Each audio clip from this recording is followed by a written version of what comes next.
Russia is losing. Some may think it's too early to call, but what we are witnessing is a turn in the tide. In this episode of Point of Impact, military analyst Chuck Pfarrer breaks down the staggering numbers behind the collapse of Putin's 2026 spring offensive. While the Kremlin hoped for a final solution in Donbas, the reality on the ground tells a different story. Russia's rate of advance has plummeted by 80%, while Ukraine is now liberating territory at twice the rate the invaders can capture it, according to Kyiv Post. It has analyzed the strategic shift from a battered defender to a sophisticated, adaptive force that is systematically dismantling Russian logistics and combat power. From the failure of Soviet-style blitz tactics to the liberation of 50 square kilometers in March alone, see why the tide of the war has officially turned.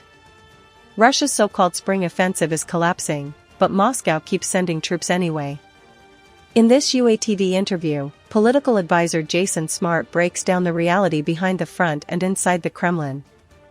It appears that it is collapsing.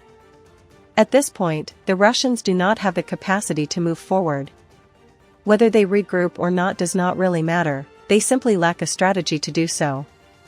They lack sufficient manpower, as well as artillery and other resources needed for any serious offensive action. At this stage, the Russian military is essentially buying time. They are waiting for negotiations. They need to maintain the appearance that they are defending their positions and continuing to push forward. Otherwise, Ukraine would break through and reclaim territory. But in terms of real progress, it is clear they are not achieving it. There is no indication that they have a plan to do so. I do not believe there is a general in Moscow who knows how to get out of the situation they are currently in, expert added. They appear to continue the offensive despite catastrophic losses. We know Putin does not value human life, even Russian lives.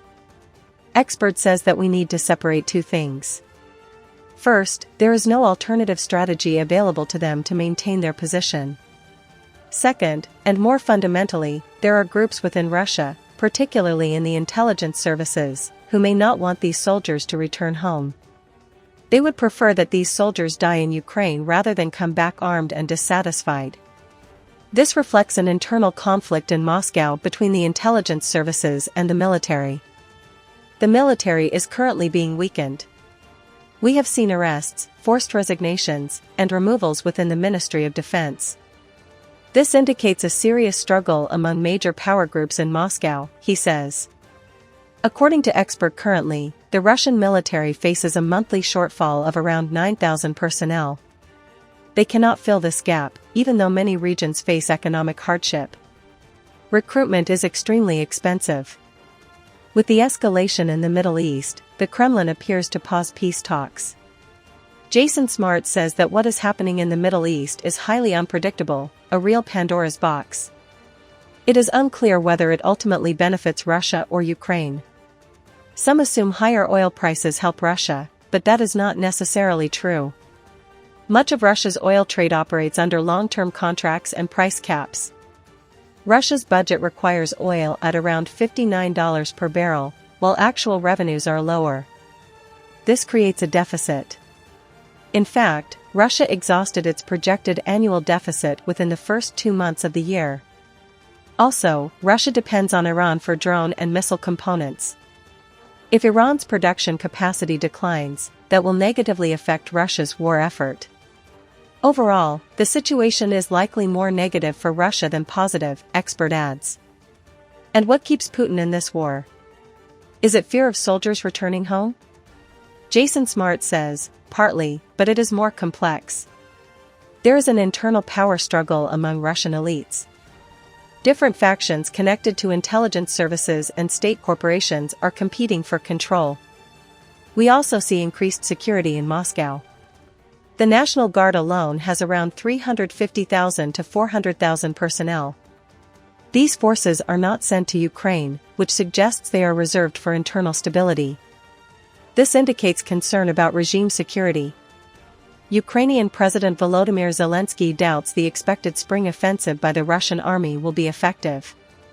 It was clear Russia still wanted to occupy eastern Ukraine as well as the cities of Zaporizhia and Dnipro in the south, he said. It is difficult for them, but they have their eyes on the Odessa region, he said. However, according to Ukrainian assessments, the Russian forces are not sufficient. Their maps do not match reality, where our forces are and where their forces are, Zelensky was quoted by the state news agency Ukrinform as saying. They cannot start the March offensive as they wanted. A new round of US-brokered peace talks between Ukraine and Russia, scheduled for this week, hadn't been cancelled following the weekend strikes on Iran by the US and Israel, Zelensky said. But Kyiv is considering a new location for the talks, which had been due to take place on March 5 and 6 in Abu Dhabi, with Turkey or Switzerland possibilities. We are ready, but not all leaders of the European Union are. I mean, not everyone is ready to give Ukraine this opportunity, Zelensky told reporters in a WhatsApp media chat. Ukraine became a formal EU candidate country in the early days after Russia's invasion in February 2022. The Russian army has been advancing continuously since the latter end of 2023, albeit slowly and with heavy losses. Recently, with the start of the fifth year of the war, the Ukrainian defenders have managed to stabilize the situation. Commander-in-Chief Oleksandr Syrsky even stated that in February, his army had recaptured more territory than it had given up. In contrast, the Ukrainian military blog Deep State calculated a loss of 126 SQ/km. However, this was only half as much as in January and the lowest loss since July 2024.